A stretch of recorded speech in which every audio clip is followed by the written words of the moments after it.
میں نہا کر نکلی تو میرے گیلے بال میری کمر کو بھگونے لگے۔ گلابی رنگ کا جوڑا میں نے پہن رکھا تھا، پانی سے وہ آر پار ہونے لگا۔ میں نے جلدی سے اپنے بالوں کو ڈرائی کرنا شروع کیا۔ گھر میں میرے اور ملازم کے سوا کوئی نہیں ہوتا تھا، اس لیے میں نے زیادہ دھیان نہ کیا، لیکن کچھ ہی دیر بعد کمرے کا دروازہ کھلا اور میرا ملازم میری کافی لے کر اندر آ گیا۔ وہ کچھ عرصے سے یہاں کام کر رہا تھا، اس لیے کافی بے تکلف ہو گیا تھا اور اس نے دروازہ بھی ناک نہیں کیا تھا۔ میں بالوں کو ڈرائی کر چکی تھی۔ میں نے لپیٹ کر انہیں سر پر جوڑا بنایا اور ملازم کی طرف دیکھنے لگی۔ وہ 18 سال کا لمبا چوڑا خوبصورت نوجوان تھا جسے میں نے اپنے شوہر کے خلاف جا کر رکھا تھا۔ میرے شوہر ساحل نہیں چاہتے تھے کہ میں کسی مرد ملازم کو گھر میں جگہ دوں، لیکن مجھے ایسا ملازم چاہیے تھا جو میرے ہر کام کو آسانی سے کر سکے، گھر کے ساتھ ساتھ باہر کے کام بھی نمٹا دے۔ اس لیے میں نے مرد ملازم ہی رکھا تھا۔ ساحل اس بات پر پہلے ناراض ہوئے تھے، لیکن پھر میری خاطر خاموش ہو گئے تھے۔ اتفاق تھا کہ میں نے ملازم کی تلاش شروع ہی کی تھی کہ ایک دن خود ہی یہ ملازم ہمارے گھر کے دروازے پر آ گیا۔ اسے کام کی تلاش تھی۔ اس نے چوکیدار سے بات کی اور چوکیدار نے مجھے بتا دیا۔ میں نے بات کرنے کے لیے جب اسے اندر بلایا تھا تب اس کی خوبصورتی دیکھ کر میں دنگ رہ گئی تھی، اور پھر میں نے اسے اپنے گھر ملازم رکھ لیا۔ اس کا نام دلبر تھا۔ اس کی باتیں اس سے بھی زیادہ خوبصورت ہوتی تھیں۔ وہ دلوں کو جیتنے کا ہنر جانتا تھا۔ ابھی بھی اس نے میری طرف ایک گہری نظر ڈالی اور قریب آ گیا۔ کہنے لگا، مالکن، آج تو آپ حسن کی دیوی لگ رہی ہیں، ساری خوبصورتی آپ پر ختم ہو گئی۔ یہ کہہ کر اس نے میرے منہ پر آتی بالوں کی ایک لٹ کو کان کے پیچھے کیا اور دھیرے سے کہنے لگا کہ مجھے آپ کی گھنی پلکیں بہت پسند ہیں۔ اس کے لہجے میں کچھ ایسا تھا کہ میں چونک کر اس کی طرف دیکھنے لگی۔ پھر میں نے آہستگی سے پوچھا کہ صرف آج اچھی لگ رہی ہوں۔ میری بات سن کر وہ مسکرا دیا۔ کہنے لگا، مالکن، آپ تو ہمیشہ ہی غضب ڈالتی ہیں۔ اس کی بات پر میں کھلکھلا کر ہنس پڑی اور جیسے ہی پیچھے کی جانب پلٹی تو میرا پاؤں مڑ گیا۔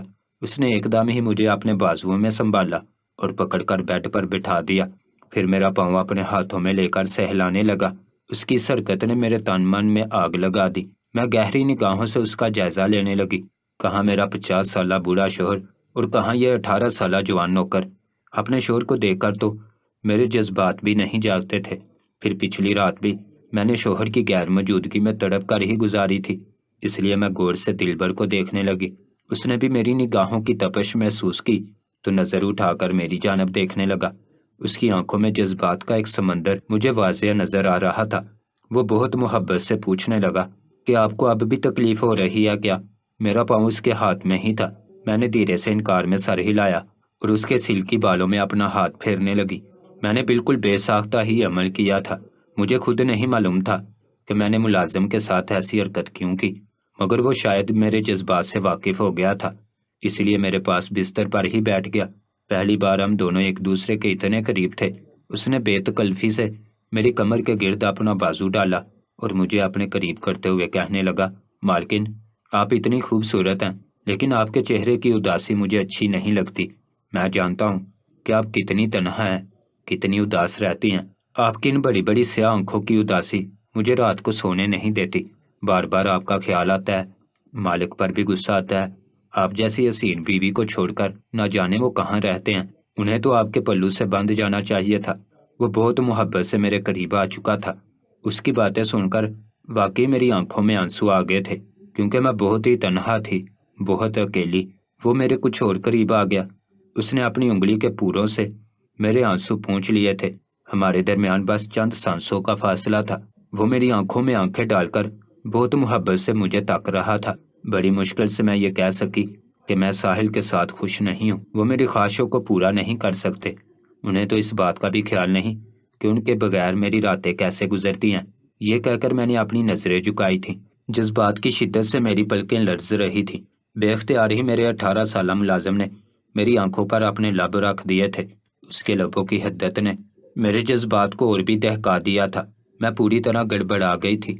مجھے یہ امید نہیں تھی کہ وہ اتنی بے باکی پر اتر آئے گا، لیکن شاید یہ موقع میں نے خود ہی اسے دیا تھا۔ خود ہی تو اپنا دل کھول کر اس کے آگے رکھا تھا۔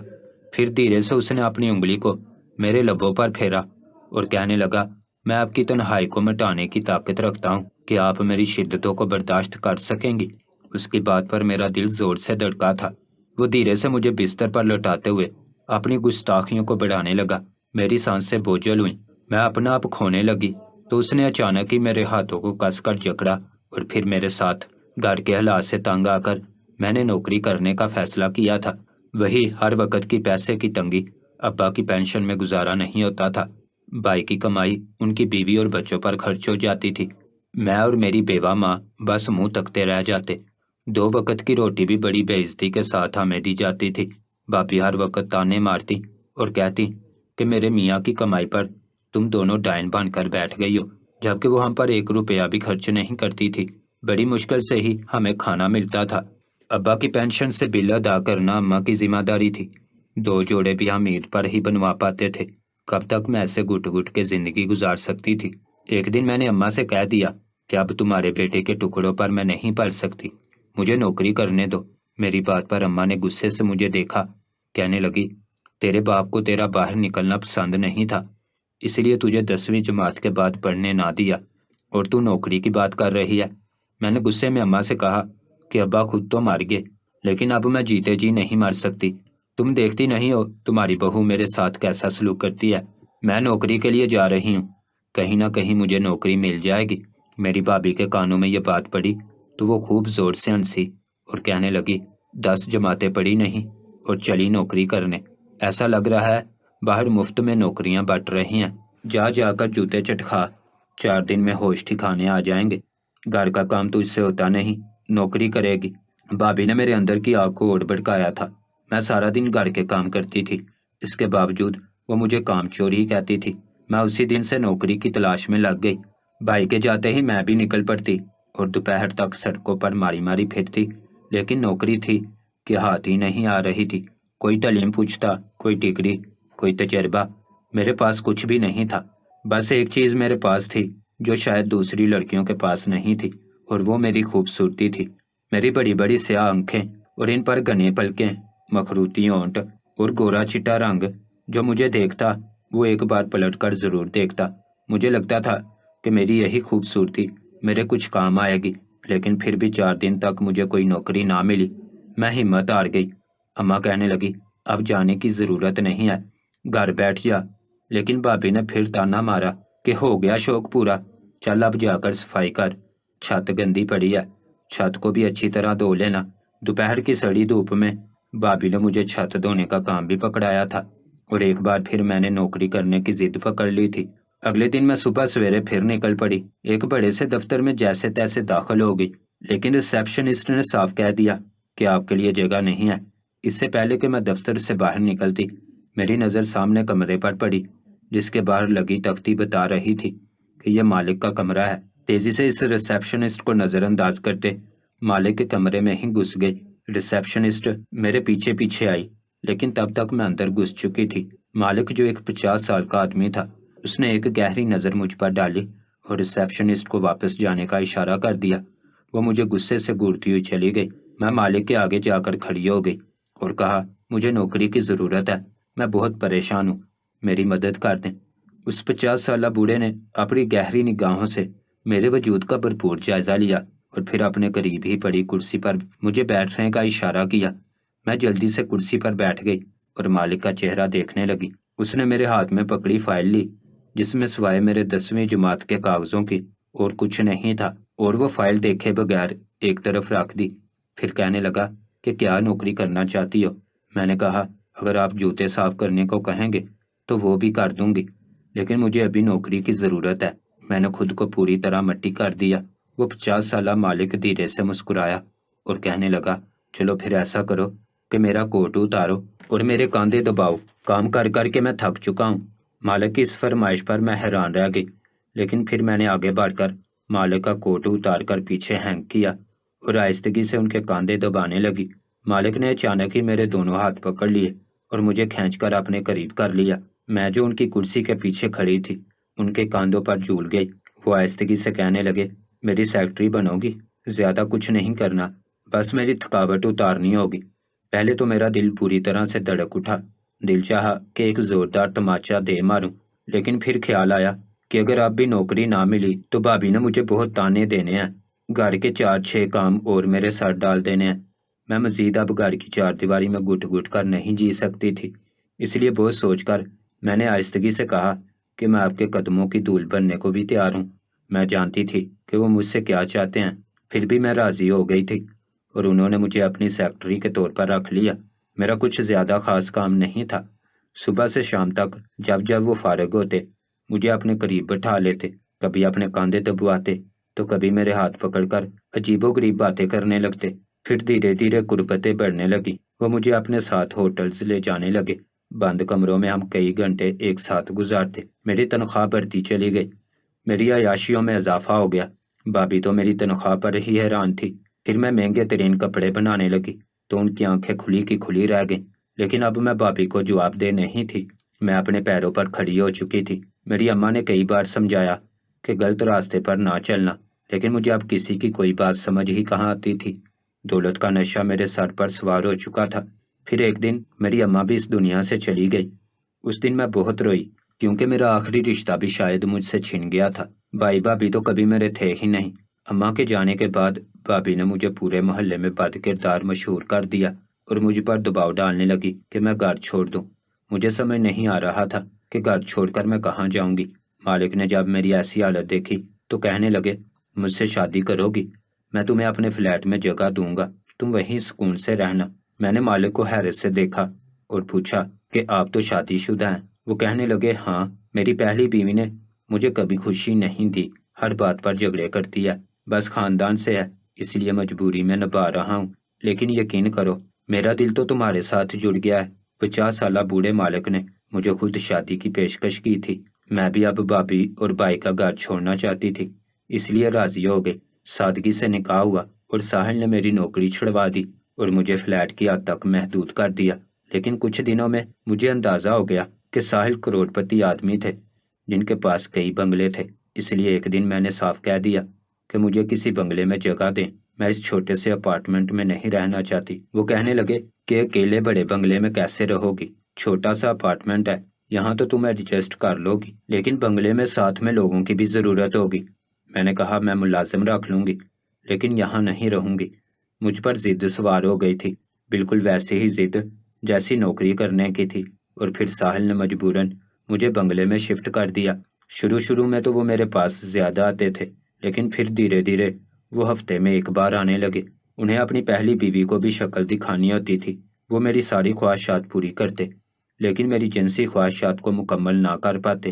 دھیرے دھیرے میں تنہا ہوتی چلی گئی۔ بنگلے کا کام بھی میرے لیے مشکل تھا۔ ملازم رکھنے کی بات آئی تو میں نے کہہ دیا کہ میں مرد ملازم رکھوں گی۔ پہلے تو ساحل نے انکار کیا، پھر کہنے لگے، ٹھیک ہے، تمہیں مناسب لگتا ہے تو رکھ لو، لیکن احتیاط کرنا۔ نہ جانے وہ کس احتیاط کی بات کر رہے تھے جو مجھے اس وقت سمجھ نہیں آئی تھی۔ پھر میں نے چوکیدار سے کہہ دیا کہ مجھے کوئی ملازم تلاش کر کے لا دو، اور اس نے دلبر کو لا کر میرے سامنے کھڑا کر دیا۔ دلبر ایک 18 سال کا جوان خوبصورت لڑکا تھا، جسے دیکھتے ہی میں نے ملازمت پر رکھ لیا۔ شروع میں تو میں اس کے ساتھ بہت سختی برتتی تھی، لیکن پھر دھیرے دھیرے میں اس سے مانوس ہوتی چلی گئی۔ وہ سارا دن میرے آگے پیچھے ہوتا، میری ہر بات کو بنا کہے سمجھ جاتا، میرے بولے بنا وہ میری ہر ضرورت کو پورا کر دیتا۔ اس کی زبان میں ایسی مٹھاس تھی کہ اس کے جملے مجھے خوشی پہنچاتے، جبکہ سال تو بہت کم ہی میرے پاس آتے تھے۔ میں بہت تنہا ہو گئی تھی، اکثر راتوں کو جاگتی بنگلے میں چکر کاٹتی پھرتی۔ کبھی کبھی تو دلبر بھی مجھے جاگتا ہوا دیکھ لیتا، اسی لیے وہ میری تنہائی سے بھی واقف تھا۔ آہستہ آہستہ وہ میرے قریب ہونے لگا، محبت بڑی باتیں کرنے لگا، میرے جذبات سے کھیلنے لگا، اور پھر میں نے بھی اسے موقع دے دیا۔ جب وہ میرے قریب ہوا اور اس نے میری تنہائی مٹانے کی بات کی تو میں نے خاموشی سے آنکھیں بند کر لیں، اپنی بوجھل سانسوں کو اس کے حوالے کر دیا۔ اس نے سختی سے میرے ہاتھوں کو دبوچا اور اپنی شدتیں مجھ پر نچھاور کرنے لگا۔ میں 25 سال کی جوان عورت تھی، ساحل مجھے خوش کرنے میں ناکام تھا، لیکن 18 سالہ دلبر نے میری ہر خواہش کو پورا کر دیا تھا۔ وہ اس قدر ٹوٹ کر مجھ پر برسا تھا کہ میں پوری طرح جل تھل ہو گئی تھی، میرا بنجر وجود سیراب ہو گیا تھا۔ 1 گھنٹے بعد جب وہ جدا ہوا تو مجھے لگا کہ میں پوری طرح مکمل ہو گئی۔ وہ بستر سے اٹھنے لگا تو میں نے ہاتھ بڑھا کر اسے گریبان سے پکڑ کر اپنے قریب کھینچ لیا اور کہا، دلبر، تم نے آج مجھے جو خوشی دی ہے اس کے لیے تمہارا شکریہ۔ میری بات پر دلبر نے میرے لبوں کو دبوچ لیا، کہنے لگا، مالکن، میں آپ کے لیے ہر وقت حاضر ہوں۔ سچ کہوں تو مجھے تو خود آپ سے محبت ہو گئی ہے۔ مالک آپ کے قابل نہیں ہے، لیکن یہ بات میں آپ سے کہہ نہ سکا۔ میں نے دوبارہ دلبر کو کھینچ کر اپنے قریب لٹا لیا اور کہا، کوئی کام نہ کرو، بس میرے ساتھ رہو، مجھے وقت دو، مجھ سے باتیں کرو، میری ادھوری تمناؤں کو پورا کر دو۔ میری بات سن کر وہ مسکرا دیا۔ سارا دن ہم دونوں نے بستر میں گزار دیا۔ شام کے وقت جب میں بستر سے نکلی تو تھکن سے بے حال تھی، نیند میری آنکھوں پر سوار تھی۔ دلبر کا حال بھی ایسا ہی تھا۔ کہنے لگا، مالکن میں کھانا تیار کر لوں، پھر میں بھی آرام کروں گا۔ میں نے مسکرا کر کہا کہ کوارٹر میں جانے کی ضرورت نہیں ہے، میرے پاس چلے آنا، ساحل اب ہفتے کی رات کو ہی آئیں گے۔ میری بات پر وہ مسکرا دیا اور کمرے سے نکل گیا۔ میں نے آئینے کے سامنے کھڑے ہو کر انگڑائی لی تو مجھے اپنا وجود بالکل بدلا ہوا محسوس ہوا۔ میں آہستگی سے آئینے کے قریب ہوئی اور اپنے وجود کا جائزہ لینے لگی۔ میری گردن پر پڑے نیلے نشان دلبر کی محبت کو بیان کر رہے تھے۔ میرے اندر ایک انوکھی سی خوشی پیدا ہو گئی تھی۔ میں نے شاور لیا اور فریش ہو کر سونے کے لیے لیٹ گئی۔ پہلی بار مجھے سکون کی نیند آئی تھی، ورنہ آج تک تو میں اپنی تنہائی اور تشنگی سے ہی لڑتی رہی تھی۔ میں نے گناہوں کے جس راستے پر قدم رکھا تھا، اس کے بعد میں ہر دن اس راستے پر آگے ہی بڑھتی چلی گئی تھی۔ پہلے میں نے ساحل کے ساتھ تعلق بنائے تھے اور اب دلبر کے ساتھ۔ میں یہ گناہ پہلے بھی کر چکی تھی، اس لیے شاید میرے دل پر مہر لگ گئی تھی۔ مجھے بالکل احساس نہیں تھا کہ میں کیا کر رہی ہوں۔ 2-3 گھنٹے کی نیند لینے کے بعد جب میں اٹھی تو ڈنر ریڈی تھا۔ میں نے ڈنر کیا اور گارڈن میں جا کر واک کرنے لگی۔ دلبر میرے ہم قدم تھا، ساتھ ساتھ وہ مجھ سے بہت ساری باتیں کر رہا تھا، محبت بھری باتیں۔ اس کی باتوں میں ایسی محبت کی چاشنی تھی کہ میں بس الجھتی ہی چلی گئی تھی۔ پھر وہ رات دلبر نے سرونٹ کوارٹر میں نہیں بلکہ میرے کمرے میں گزاری تھی، اور پھر ہر رات ایسا ہی ہونے لگا۔ میں اور دلبر نزدیک آتے چلے گئے، ہم گھنٹوں ایک ساتھ گزارتے ایک دوسرے کے ساتھ۔ ہم بہت خوش تھے، لیکن پھر ہفتے کی رات آ گئی جب ساحل کو گھر آنا تھا۔ اس دن دلبر کے چہرے کا رنگ بدل گیا، وہ کچھ اداس لگنے لگا۔ میں نے پوچھا، کیا ہوا ہے؟ تو کہنے لگا، میں آپ کو مالک کے ساتھ نہیں دیکھ سکتا، مجھے اب یہ بات برداشت نہیں ہو رہی ہے کہ آپ آج کی رات مالک کے ساتھ ہوں گی۔ یہ سن کر میں بھی پریشان ہو گئی۔ اس کے انداز میں جنون تھا۔ اس نے مجھے کس کر اپنی باہوں میں پکڑ رکھا تھا۔ کہنے لگا، میں کسی صورت آپ کو مالک کے قریب نہیں جانے دوں گا، آپ میری ہیں اور میری ہی رہیں گی۔ اس کا جنون دیکھ کر میں خوفزدہ ہو گئی تھی، مگر وہ سچ تو کہہ رہا تھا۔ میرے لیے بھی آسان نہیں تھا کہ دلبر کے ساتھ وقت گزارنے کے بعد دوبارہ ساحل جیسے 50 سال کے بوڑھے کو اپنا وجود سونپنا۔ مجھ جیسی خوبصورت عورت کو ساحل جیسا مرد ڈیزرو نہیں کرتا تھا۔ اسی لیے اس رات جب ساحل گھر آیا تو میں نے اسے دودھ میں نیند کی دوا ملا کر دی۔ دلبر کو بھی یہ بات بتا دی، وہ بھی پرسکون ہو گیا۔ ساحل کچھ دیر مجھ سے باتیں کرتا رہا اور پھر گہری نیند سو گیا۔ جب وہ اٹھا تو حیرت سے کہنے لگا کہ پتہ نہیں کیسے مجھے اتنی گہری نیند آ گئی، میں تو اتنا لمبا سوتا بھی نہیں ہوں۔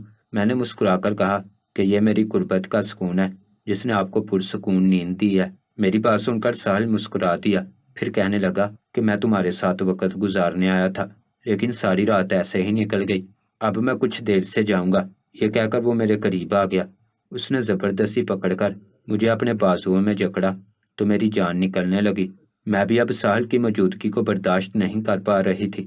اس سے پہلے کہ ساحل مجھ پر حاوی ہوتا، دلبر کمرے میں آ گیا اور اس نے پیچھے سے گلدان اٹھا کر ساحل کے سر پر دے مارا۔ ساحل کے سر سے خون بہا اور وہ بے ہوش ہو گیا۔ دلبر کی اس حرکت پر میں گھبرا گئی۔ میں نے غصے میں کہا، یہ تم نے کیا کر دیا ہے؟ دلبر نے مجھے اپنے بازوؤں میں جکڑ لیا، کہنے لگا، بس مجھ سے برداشت نہیں ہوا، میں آپ کو کسی اور کے ساتھ نہیں دیکھ سکتا۔ میں پریشانی کے عالم میں کپ کپا رہی تھی کیونکہ فرش پر خون پھیل رہا تھا۔ میں نے دلبر سے کہا کہ اب کیا کریں؟ اس نے آگے بڑھ کر ساحل کی نبض چیک کی تو ایک دم ہی گھبرا کر کہنے لگا کہ مالک تو اس دنیا سے چلے گئے۔ یہ سننا تھا کہ میری جان نکل گئی۔ میں ڈر کے مارے رونے لگی اور دلبر سے کہا، اب کیا ہوگا؟ پولیس والے تو ہمیں نہیں چھوڑیں گے۔ دلبر میرے قریب آیا اور کہنے لگا کہ ہم دونوں یہاں سے بھاگ چلتے ہیں یا پھر اسے ڈکیتی قرار دے دیں گے۔ میں نے دلبر کا چہرہ دیکھا اور کہا کہ ساحل کی پہلی بیوی کو ہماری شادی کا علم نہیں تھا، اسی لیے اسے یہ بھی نہیں معلوم کہ ساحل ہفتے کی رات کہاں ہوتے ہیں۔ گھر میں بہت پیسہ اور زیور ہے، سب کچھ سمیٹ لو اور ہم یہاں سے بھاگ چلتے ہیں۔ میں نے اور دلبر نے مل کر جلد بازی میں سب کچھ سمیٹا اور بنگلے سے اسی وقت فرار ہو گئے۔ ہم دونوں بہت دور علاقے میں چلے گئے، کرائے کا گھر لیا اور میاں بیوی کی طرح رہنے لگے۔ سب کو یہی بتایا کہ ہم دونوں میاں بیوی ہیں۔ 4 مہینے اسی طرح گزر گئے، لیکن زندگی میں سکون نہیں تھا، ہر وقت خوف سوار رہتا تھا۔ 4 مہینے بعد ایک شام ہمارے گھر کا دروازہ بجا۔ باہر پولیس کھڑی تھی جو دلبر اور مجھے گرفتار کرنے آئی تھی۔ ساحل کی باڈی بنگلے سے مل گئی تھی اور سارے شواہد بھی مل گئے تھے کہ یہ سب کچھ میں نے اور دلبر نے مل کر کیا ہے۔ چوکیدار نے بہت سی باتوں کا خلاصہ کر دیا تھا کیونکہ وہ بہت سی چیزوں سے واقف تھا، اور پھر ہم دونوں جیل پہنچ گئے تھے۔ میں امید سے تھی، دلبر کے بچے کی ماں بننے والی تھی، ایک ناجائز بچے کی ماں، اور ایسی حالت میں مجھ پر میرے شوہر کے قتل کا مقدمہ چل رہا تھا جو اس کی پہلی بیوی نے دائر کروایا۔ میں جیل کی سلاخوں کے پیچھے بیٹھی تھی جب ساحل کی پہلی بیوی میرے سامنے آ کر بیٹھ گئی۔ وہ مجھ سے ملنے آئی تھی۔ میں غور سے ساحل کی پہلی بیوی کو دیکھنے لگی جو بہت ہی پیاری اور پڑھی لکھی عورت لگ رہی تھی۔ وہ غور سے مجھے دیکھتے ہوئے کہنے لگی کہ تم جیسی بہت سی عورتوں نے میرے شوہر کی زندگی میں جگہ بنانے کی کوشش کی، لیکن تم نے تو اس سے شادی کر کے ہمیشہ کے لیے اس کی زندگی میں جگہ حاصل کر لی۔ میں پہلے دن سے سب کچھ جانتی تھی لیکن خاموش رہی، مگر پھر چوکیدار سے مجھے پتا چلا کہ تمہارا اور دلبر کا چکر چل گیا ہے۔ دراصل وہ چوکیدار، اسے میں نے پیسے دے کر خرید لیا تھا۔ اس نے مجھے تمہارے اور دلبر کے بارے میں سب کچھ بتا دیا۔ وہ تم دونوں پر نظر رکھتا تھا، اور جب مجھے یہ پتا چلا کہ تم میرے شوہر کو بھی دھوکہ دے رہی ہو تو میں نے سوچا کہ چلو آج نہیں تو کل تم میری زندگی سے خود ہی نکل جاؤ گی، لیکن مجھے یہ نہیں معلوم تھا کہ تم اتنی شفاق ہو کہ میرے شوہر کی جان لے لو گی۔ وہ میرے بچوں کا باپ تھا، جیسا بھی تھا میرے بچوں کے لیے اس کی موجودگی بہت اہم تھی۔ اب میں تمہیں چھوڑوں گی نہیں۔ وہ مجھے دھمکی دے کر چلی گئی تھی۔ میں بازوؤں میں سر دیے آنسو بہا رہی تھی۔ میں نے جذبات کی روح میں بہہ کر بہت دفعہ غلط قدم اٹھائے تھے، اور اب شاید احتساب کا وقت آ گیا تھا۔ اپنی ماں کو دھوکہ دے کر میں نے ساحل کے ساتھ ناجائز تعلقات قائم کیے تھے، ساحل کے ساتھ شادی کی تھی، اور پھر ساحل کے نکاح میں ہوتے ہوئے میں نے دلبر سے تعلق بنا لیا تھا۔ پہلے مجھے دولت کی لالچ تھی، پھر جسمانی خواہشات نے مجھے مار دیا، اور آج انہی خواہشات کی بدولت میں جیل کی سلاخوں کے پیچھے ہوں۔ دلبر پر قتل کا الزام ثابت ہو گیا ہے اور میں اس کے ساتھی کے طور پر پکڑی گئی ہوں۔ مجھے 7 سال کی سزا ملی ہے اور دلبر کو 14 سال کی۔ میں نہیں جانتی کہ جیل میں میرا بچہ کیسے پیدا ہوگا، وہ کیسے پرورش پائے گا، وہ میرے ساتھ رہے گا بھی یا نہیں، یا میں اسے کیا بتاؤں گی کہ اس کا باپ کون ہے۔ میں آج اپنے گناہوں پر بہت پشیماں ہوں، لیکن میں نے زنا جیسا گناہ کیا ہے جس کی شاید کوئی معافی نہیں ہوتی۔ میں روز اللہ کی عدالت میں معافی مانگتی ہوں، اپنا گناہ قبول کرتی ہوں، لیکن میرے دل کو قرار نہیں آتا۔ اس لیے میں سب لڑکیوں سے کہوں گی کہ کبھی دولت کی لالچ میں اندھے نہ ہوں، کبھی پیسوں کے پیچھے نہ بھاگیں، کبھی نفسانی خواہشات میں پڑ کر کوئی ایسا گناہ نہ کریں کہ پھر ساری زندگی ندامت کے آنسو بہانا پڑے۔